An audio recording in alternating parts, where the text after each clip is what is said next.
Muitíssimo boa tarde, meus queridos amigos. É com imenso prazer que estamos novamente aqui para estudarmos o Evangelho de nosso Senhor Jesus Cristo. Nós agradecemos de coração a oportunidade que nos é dada pelo Centro Espírita Perdão, Amor e Caridade de Itatiba. Nosso querido André, nosso muito obrigado.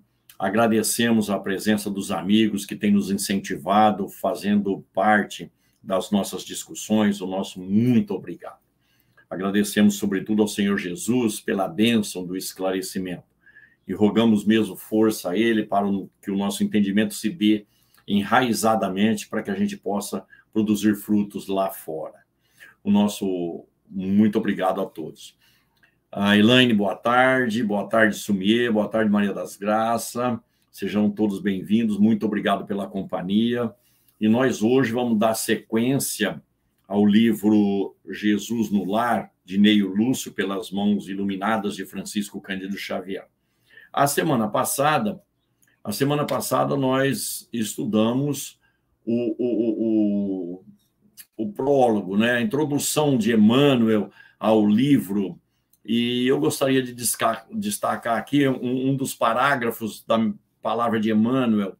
Quando o evangelho penetra o lar, o coração abre mais facilmente a porta ao mestre divino.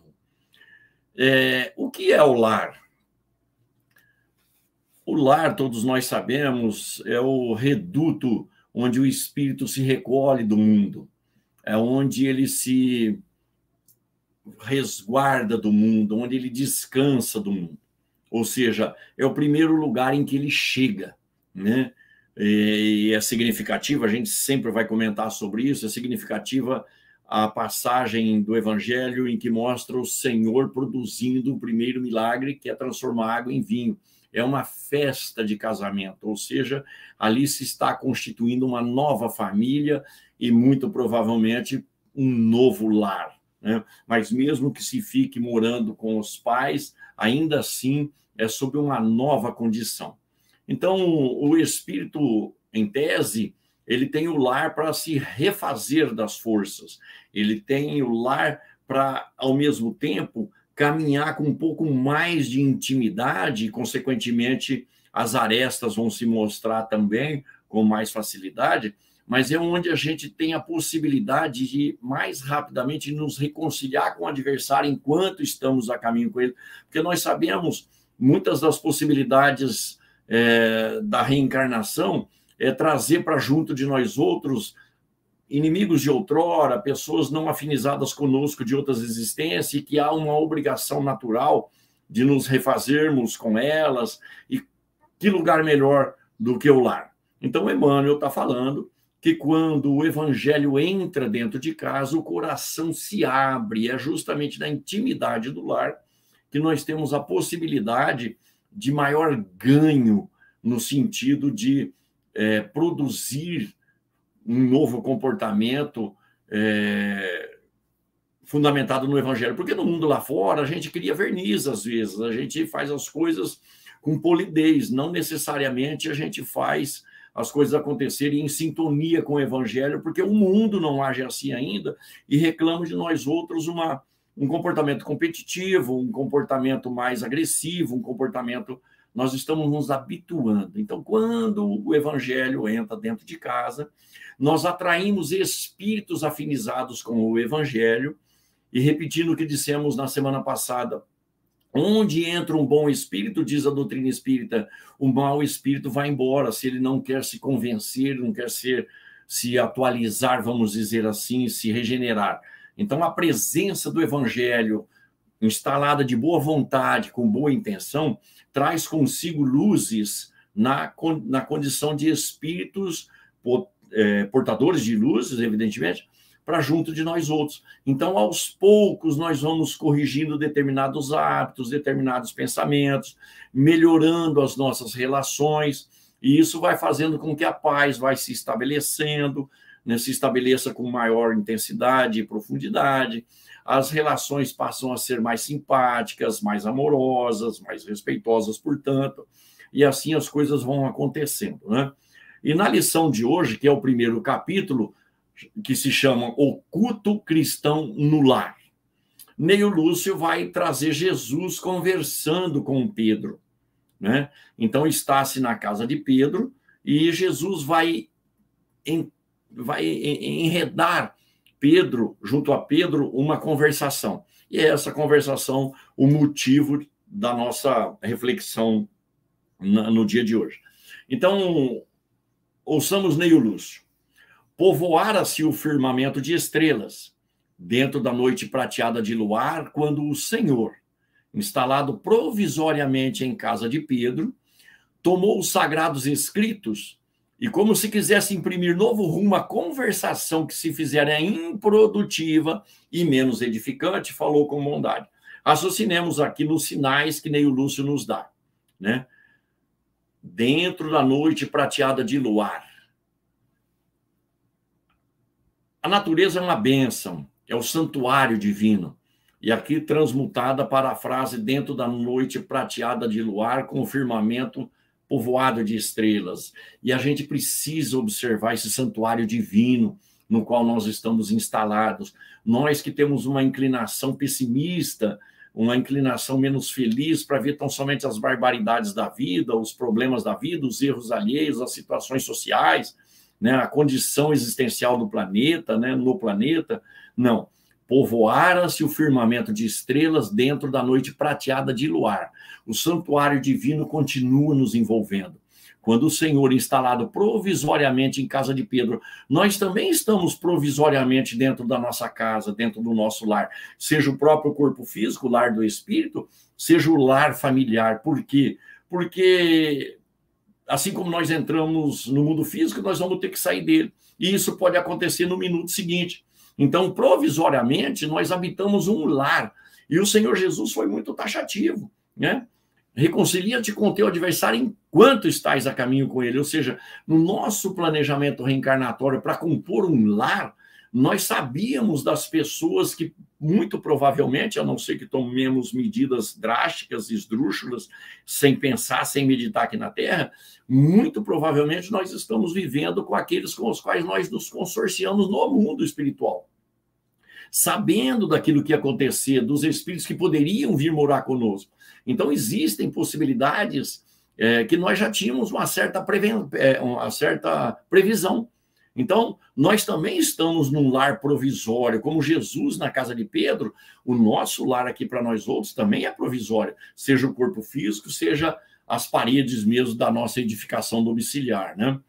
E como, se quisesse, o Senhor Jesus imprimir novo rumo à conversação, que se fizer improdutível e menos edificante, quanto dentro de nossas casas as nossas conversações são improdutivas em termos espirituais e menos edificantes, enegrecendo, vamos dizer assim, a nuvem energética de pensar, resultado dos nossos pensamentos dentro de casa. Então, nós precisamos atentar para isso, né? Que é preciso estar sempre pensando positivamente, no sentido de desenvolvimento de todos, de amparo a todos, né? E é nesse vamos dizer assim, nesse tocante que o Senhor Jesus vai, então, conversar com Pedro. E, claro, o Senhor Jesus é um educador emérito, né? É o próprio amor a nos educar, ele vai traçar um paralelo para ir ilustrando para Pedro e para todos nós do que se trata a coisa, né? Simão, diz o Senhor, que faz o pescador quando se dirige para o mercado com os frutos de cada dia? Simão era um pescador. O apóstolo pensou alguns momentos e respondeu hesitante, porque ele não sabia exatamente o que o Senhor estava planejando aonde chegar, né? Mestre, naturalmente, escolhemos os peixes melhores para mostrar lá fora. Ninguém compra os resíduos da pesca. Então, nós todos fazemos seleções, né, daquilo que nos interessa na terra. Jesus sorriu e perguntou de novo, mestre, e o oleiro, pergunta Jesus, que faz para atender a tarefa que se propõe?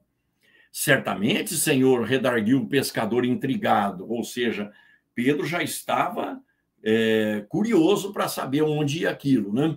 Ele modela o barro, imprimindo-lhe a forma que deseja. Então, o oleiro vai construir de acordo com a sua capacidade, de acordo com a sua inclinação, de acordo com a sua experiência, né, ele modela o barro para fazer uma peça que, evidentemente, trará consigo a qualidade de quem o fez. Por isso, qualidades diferentes nas produções alheias e a nossa, né, cada um com a sua característica. O amigo celeste, de olhar compassivo e fulgurante, a vista de Jesus, os olhos de Jesus sempre brilhantes, insistiu. E como procede o carpinteiro para alcançar o trabalho que pretende? Lembrando que o Senhor Jesus era filho de carpinteiro e exerceu também a carpintaria, né? O interlocutor, Pedro, muito simples, informou sem vacilar.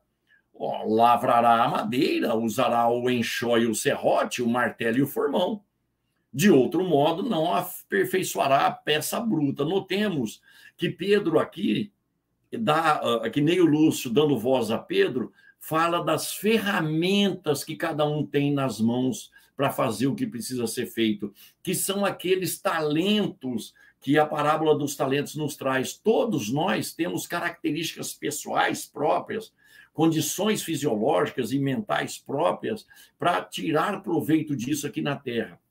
Calou-se Jesus por alguns instantes e aduziu. Assim também é o lar diante do mundo. Aí o Senhor já introduziu o assunto. Assim também é o lar diante do mundo. O berço doméstico é a primeira escola e o primeiro templo da alma. Por escola significa aprendizado, mas não só nosso, porque a gente recebe espíritos aqui também para o aprendizado. Então, o lar é uma escola não só para nós, quanto é escola para aqueles que a gente recebe para formar para a vida. A casa do homem é a legítima exportadora de caracteres para a vida comum. Ou seja, a casa do homem é exportadora. Daqui nós vamos exportar lá para fora o que a gente está desenvolvendo dentro de nós. Se o negociante seleciona a mercadoria, se o marceneiro não consegue fazer um barco sem afeiçoar a madeira aos seus propósitos, como esperar uma comunidade segura e tranquila sem que o lar se aperfeiçoe? Percebamos, meus amigos, que a sociedade, no seu contexto geral, é a soma dos lares. A estrutura da humanidade passa pelos lares. Se o lar não estiver estruturado no bem, se não estiver estruturado na educação, no respeito, a sociedade vai refletir o que se passa dentro dos lares. Olhemos, então, para a responsabilidade que está em nossas mãos, né? A paz do mundo começa sob as telhas a que nos acolhemos. Se não aprendemos a viver em paz entre quatro paredes, como aguardar a harmonia das nações? Lembremos-nos do Evangelho, né? Jesus orientando os seus discípulos, né? Quando entrardes numa casa, seja nessa casa a vossa paz. Ou seja, nós devemos carregar a paz conosco onde quer que nós nos encontremos. Se nessa casa não houver paz, que a vossa paz volte para vós. Ou seja, num ambiente destrambelhado, é perfeitamente possível nós mantermos um estado de pacificidade de alma. É só não nos deixarmos inflamar pelas agressões, pelas acusações, pelo burburinho, pelos estrondos, né? Então, é possível um controle emocional, coisa que a ciência psicológica tem mostrado para nós outros através do desenvolvimento daquilo que se chama inteligência emocional, né? Então, é muito importante que nós entendamos que a paz é uma conquista interior e que a gente precisa fazer, implantar a nossa paz no ambiente que nós estivermos dentro do lar. Portanto, se nós não conseguimos efetuar o culto do evangelho, que a gente seja o exemplo daquilo que o evangelho prega, né? Para poder ir convencendo as pessoas de que esse comportamento é o que há de melhor. Se nós não habituarmos a amar o irmão mais próximo, associado à nossa luta de cada dia, como respeitar o eterno Pai que nos parece distante? Como é que nós vamos amar a Deus se nós não conseguimos amar nem mesmo um de seus filhos que vivem conosco?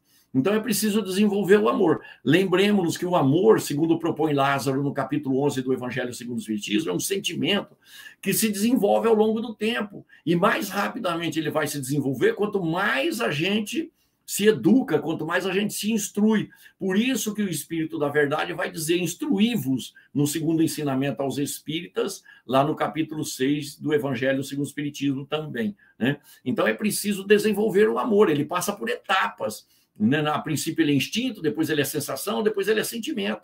E sentimento a gente tem por seres vivos, vamos dizer assim, necessariamente naquilo que toca a lição de hoje, né? Jesus relanceou o olhar pela sala modesta, fez pequeno intervalo e continuou. Pedro, acendamos aqui, em torno de quantos nos procuram a assistência fraterna, uma claridade nova. Quer dizer, acendamos em torno de nós uma claridade nova.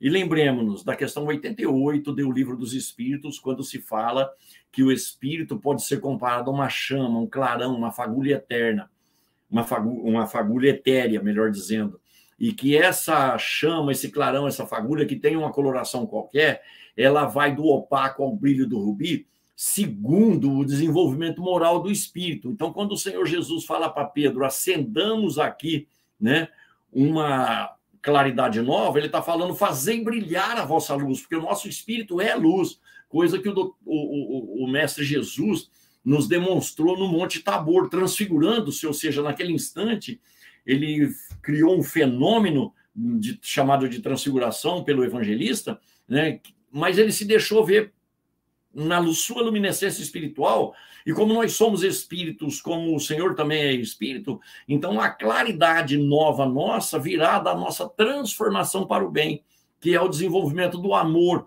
um sentimento, né? A mesa de tua casa é o lar de teu pão. Nela recebes do Senhor da vida o alimento para cada dia. A providência divina está sempre trabalhando para nós outros. Olha os pássaros do céu que não plantam e não colhem, Deus os alimenta. Se faz isso com os animais, quanto não fará por vós, homens? O evangelista dizendo.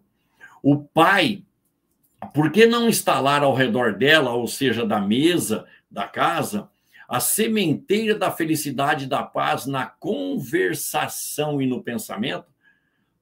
Meus amigos, dentro de casa é o lugar mais próprio para a gente exercitar a sociabilidade.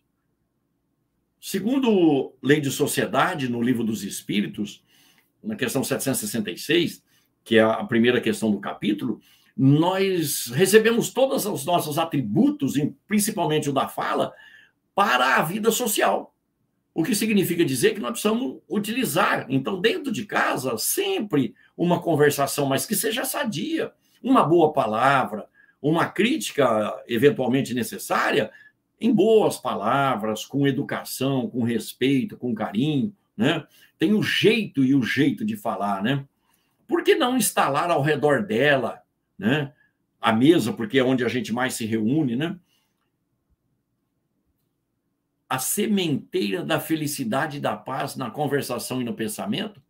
O Pai, que nos dá o trigo para o celeiro através do solo, envia-nos a luz através do céu, seja o céu físico, a luz natural do sol, da lua e das estrelas, seja do céu os espíritos luminosos que têm vindo à Terra nos esclarecer e nos socorrer.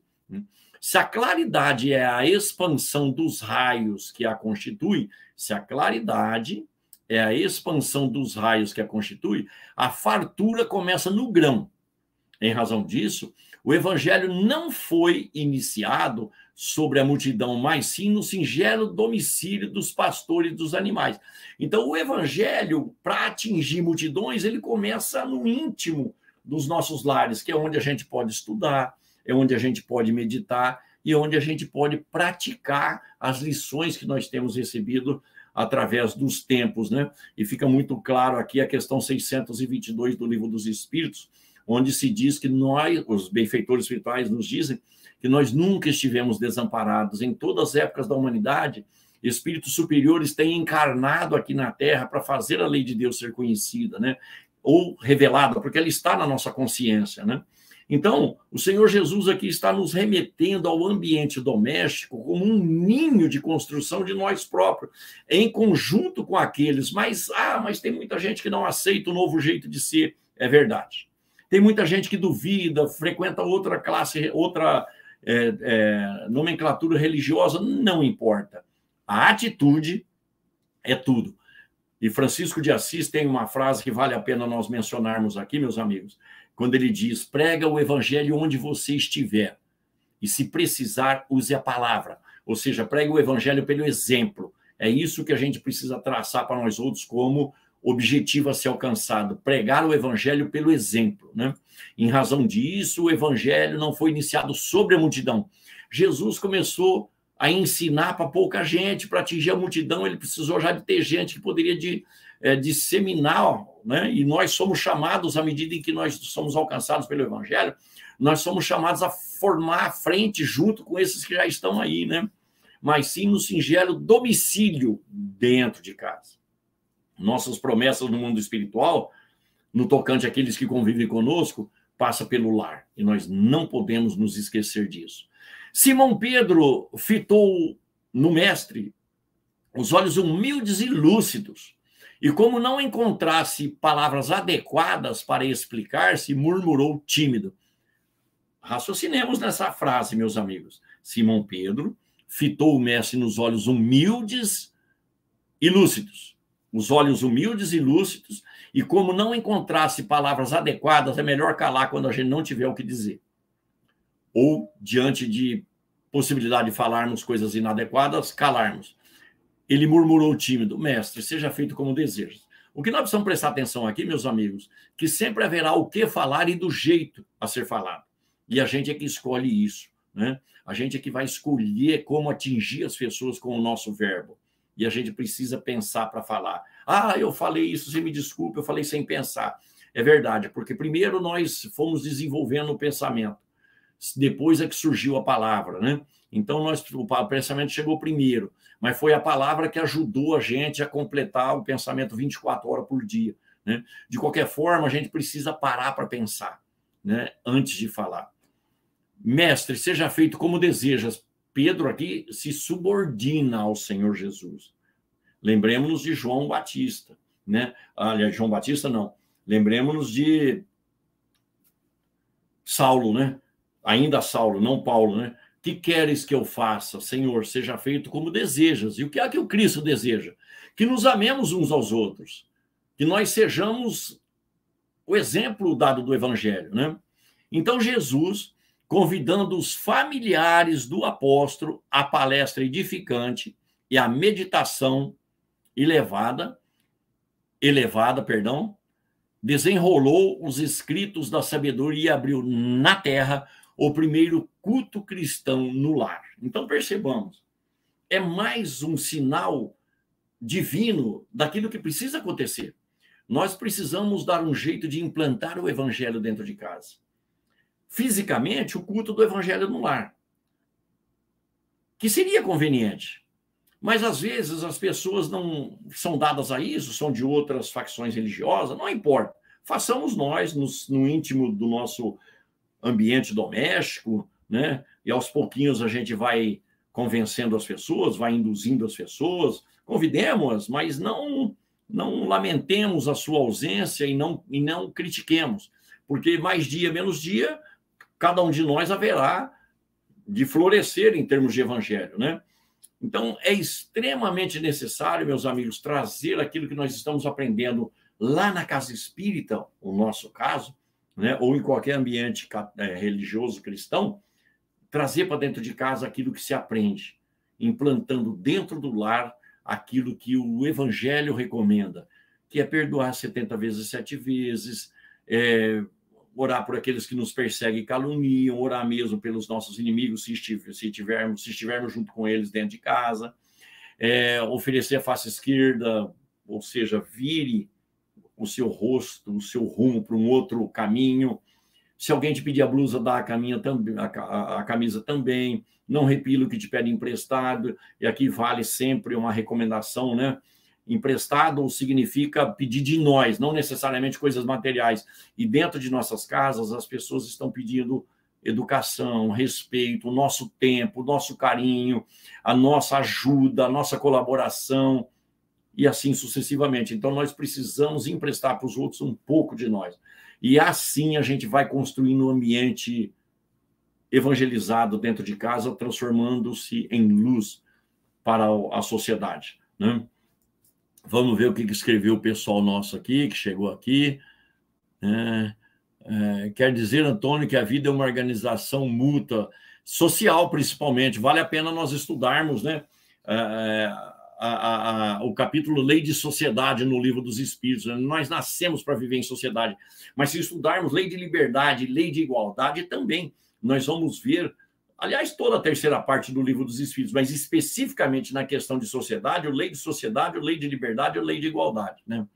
Nossa querida Márcia Penha chegou aqui. É de dentro para fora que as coisas acontecem. Começa dentro de casa a prática do aprendizado.